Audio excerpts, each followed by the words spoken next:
Oi, gente, tudo bom? Aqui é a Mavi. Eu que fiquei responsável hoje por passar a revisão do estudo bíblico. E essa semana nós vamos estudar sobre princípios de saúde. Aliás, nós já estudamos, né? Nós vamos apenas revisar os princípios de saúde. Então, quais eram os planos de Deus para nossa saúde no início? Quais são os conselhos dele para hoje em dia? Como é que a gente deve cuidar da nossa saúde? É isso que nós vamos ver hoje. Desculpa qualquer barulho no fundo, mas é assim, né? A gente não pode controlar também todos os barulhos que vêm de fora. É o mal de fazer gravação. Então, a nossa primeira pergunta é: que cuidado Deus teve para com o homem recém-criado? E para nós respondermos essa pergunta, nós vamos ler a Bíblia, mas antes disso, nós vamos fazer uma oração, né? Para pedir orientação do Espírito Santo. Feche seus olhos comigo. Obrigada, Senhor, por mais uma chance de estudarmos a Tua Palavra. Muito obrigada, Pai, por se preocupar conosco e te pedimos, Senhor, orientação para que nós também possamos saber quais providências nós devemos tomar para uma saúde de acordo com a Tua vontade. Muito obrigada por tudo que o Senhor faz em nossa vida. É o que pedimos e agradecemos, em nome e por amor de Jesus. Amém. Bom, então, primeiro texto para responder essa pergunta, aqui na minha colinha, Gênesis 1:29. O que diz lá? E disse Deus ainda: Eis que vos tenho dado todas as ervas que dão semente, e se acham na superfície da terra, e todas as árvores em que há fruto que dê semente, e isso vos será por mantimento. Então, homem recém-criado, o que Deus fez? Ele deu as plantas para alimento, as ervas. E era isso, e as frutas também, né? E era isso que Adão e Eva comiam lá no jardim. Então era uma alimentação natural. E quanto tempo viviam os antigos humanos? Porque a gente às vezes pensa numa alimentação vegana e a gente pensa numa alimentação um pouco saudável, né? Que faltam nutrientes, a pessoa passa mal, a pessoa pálida. Geralmente não vem uma imagem muito de saúde. Pelo menos até a minha geração, né? Porque da minha geração em diante o pessoal tá começando a mudar um pouco essa ideia. Mas em Gênesis 5, versículo 5, ele conta a história de que os dias da vida de Adão foram 930 anos e morreu. 930 anos. Isso é muito tempo. Versículo 8. Todos os dias de Sete, filho de Adão, foram 912 anos e morreu. 912 anos também é muito tempo, né, gente? E o versículo 27. Todos os dias de Matusalém foram 969 anos. Esse foi o cara que mais viveu. Olha, nem Rainha Elizabeth, meu. Muito tempo isso. Então, a gente vê que a dieta vegana, ela tava no princípio na ideia de Deus. E ela era realmente muito saudável, porque as pessoas viveram muito, né? Hoje em dia a gente mal alcança os 100 e poucos anos, isso se chega lá. E com muito esforço e com muita medicina envolvida. Porque se fosse depender, se uma pessoa não depende de aparelhos e tal, meio difícil, hein? Meio difícil chegar lá. Então, quando Deus permitiu comer carne, se os planos dele eram de a gente ser vegano e hoje em dia a gente come carne, e até na Bíblia, né, fala que Jesus comeu peixe, peixe é um tipo de carne. Porque, quando é que foi permitido isso?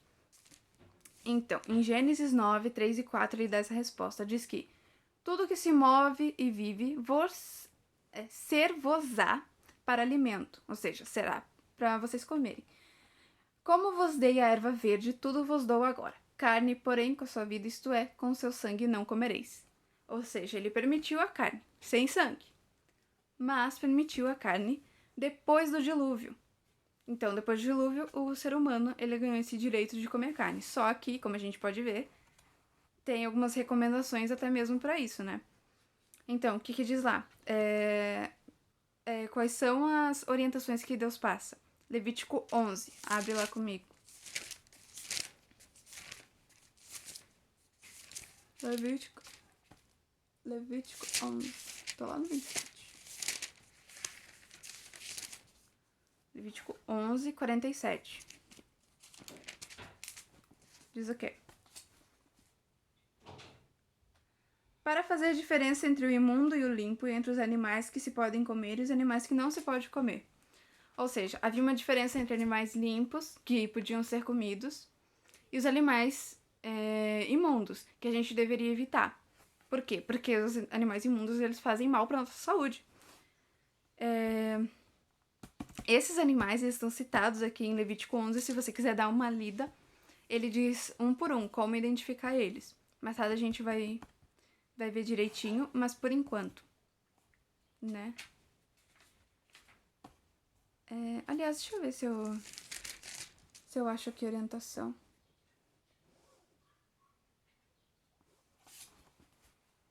Em Levítico 11, versículo 3, ele fala sobre os animais terrestres, né, os quadrúpedes. Ele fala que todo que tem unhas fendidas e o casco dividido em dois e rumina, estes comereis. Ou seja, todos os animais que têm essas características. Cavalo pode comer? Não, porque não tem unha fendida. A patinha dele é toda lisa. Porco pode comer? Não, porque ele tem a patinha separada, mas ele não rumina. Ele não... Sabe, a vaca, quando ela mastiga um pouco, aí vai pro estômago, aí volta, ela mastiga mais. Isso é ruminar. Então, eles não fazem isso, então não pode comer. Porque eles são animais que têm outro objetivo. O cavalo tem o objetivo de ajudar a auxiliar com a força. E o porco, ele tem o objetivo de ajudar a manter o lugar limpo. Tanto é que eles comem qualquer coisa que eles veem pela frente. Esse é o objetivo dele. Não é alimentação, ele não é para alimentação. E aí, depois ele cita os animais das águas, que todo que tem barbatanas e escamas, estes comereis. Então, peixe de pele pode comer? Não pode. Porque é um peixe que ele ajuda a fazer a limpeza do mar. Frutos do mar pode comer? Não pode. Porque não tem escama e não tem barbatana. Né? Então, não é um animal limpo. Das aves. Aí ele cita, né, que não comerão, serão abominação. A águia, o quebrantoso, a águia marinha, ele vai citando vários. E aí ele vai citando um por um pra gente saber o que pode e o que não pode comer. Porque tem alguns animais que eles são imundos, que eles fazem mal. Então, né, fica aí de precaução. Ok, então, o que a Bíblia diz sobre as bebidas alcoólicas, então? Já que a alimentação, ela deve falar somente de bebida alcoólica, né? Provérbios 20.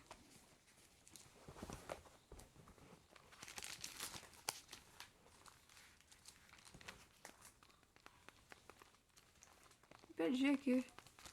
Não lembro onde é que fica Provérbios. Como é que é isso? Como é que eu não lembro?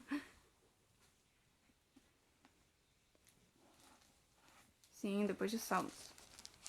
Aqui, abriu direto. 20. Versículo 1. O vinho é escarnecedor e a bebida forte, alvoroçadora. Todo aquele que por eles é vencido não é sábio.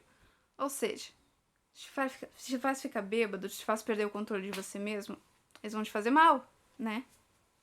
Porque não é muito sábio você perder o controle e ficar loucão. Você perde o controle das suas ações, você perde sua capacidade de pensar, de fazer as coisas realmente da maneira como você quer. Você acaba perdendo o seu controle próprio para esse tipo de bebida. Então, não é muito sábio você seguir esse caminho. E aí no capítulo 23, versículos 29 a 35, também fala sobre isso. 29. Para que são os ais? Para quem os pesares? Para quem as rixas? Para quem as queixas? Para quem as feridas sem causa? E para quem os olhos vermelhos? Para os que se demoram em beber vinho, para os que andam buscando bebida misturada. Não olhes para o vinho quando se mostrar vermelho, quando resplandece no copo e se escova suavemente, pois o cabo morrerá com a cobra e picará com o bisílico. Os teus olhos verão coisas esquisitas, e o teu coração falará perversidades. Serás como o que se deita no meio do mar, e como o que se deita no alto do mastro, e dirás: escaparam-me, e não me deu, bateram-me, e não senti. Quando despertarei, então tornarei a beber. Ou seja, o que ele diz aqui é que você vai perder o seu... Além de perder o controle próprio, você ainda vai se colocar em perigo, você vai ficar inconsequente, você vai ver coisas esquisitas e você pode se viciar. E aí você torna a beber pra ter aquela sensação. E bebida também é droga, né, gente? Então, não é muito saudável a gente estar bebendo. Então, mas por que Deus se preocupa com isso? Por que Deus se preocupa com utilizar ou não bebidas alcoólicas e o tipo de alimentação que a gente tem? 1 Coríntios fala disso.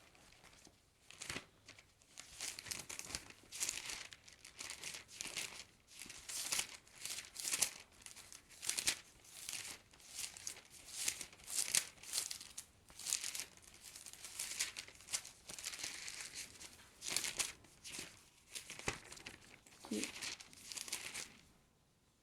1 Coríntios 6, 19 e 20. Acaso não sabeis que o vosso corpo é santuário do Espírito Santo, que está em vós, qual tendes parte de Deus, e que não sois de vós mesmos? Porque fostes comprado por preço. Agora, pois, glorificai a Deus no vosso corpo. Então, quando Jesus morreu na cruz, ele pagou um alto preço por nós. Então, nós pertencemos a Deus. E se nós pertencemos a Deus, nós temos que cuidar o que é dele. Nós, como servos dele, devemos também cuidar do nosso corpo, porque ele é templo do Espírito Santo. Então, você não quer que o Espírito Santo tenha que viver num lugar sujo e mal arrumado e caindo aos pedaços? Então, a gente tem que cuidar do nosso corpo. A gente tem que cuidar através da alimentação, através de exercício, através de não ingerir bebidas alcoólicas. Tudo que faz mal para nossa alimentação é como se a gente estivesse desprezando o Espírito Santo, como se a gente estivesse realmente fazendo do nosso corpo um lugar ruim para ele habitar. Ele não vai querer habitar um lugar degradado, cheio de sujeira. A gente não gosta desse tipo de ambiente. Ele também não gosta. O Espírito Santo merece respeito também. Então, o que Deus deseja para os seus filhos? Já que ele não quer que a gente faça essas coisas. João, 3 João, tá ali pertinho do Apocalipse. 3 João 1:2 diz o quê? Amado, acima de tudo, faço votos por tua prosperidade e saúde, assim como é próspera a tua alma. Então, a saúde também é importante, tanto quanto cuidar da sua alma. Ela é importante porque ela também testifica de Deus. Tem uma cidade nos Estados Unidos que ela é só de adventistas e eles seguem à risca a alimentação, cuidado com exercício físico, água, noite de sono e tal. E eles são referência até para médicos em nível de saúde, porque todos eles vivem muito bem. Então, se Deus nos dá um manual de como viver bem muitos anos, vamos seguir, né? Vamos fazer o que é certo, tanto pelo nosso bem, pra gente se sentir bem, não ter que estar dependendo de máquinas e tal, mas também pra testificar de Deus, né? Deus sabe o que é melhor pra nós, então nós acreditamos nisso e nós seguimos. Êxodo 15, 26 também fala da vontade de Deus pra nossa vida.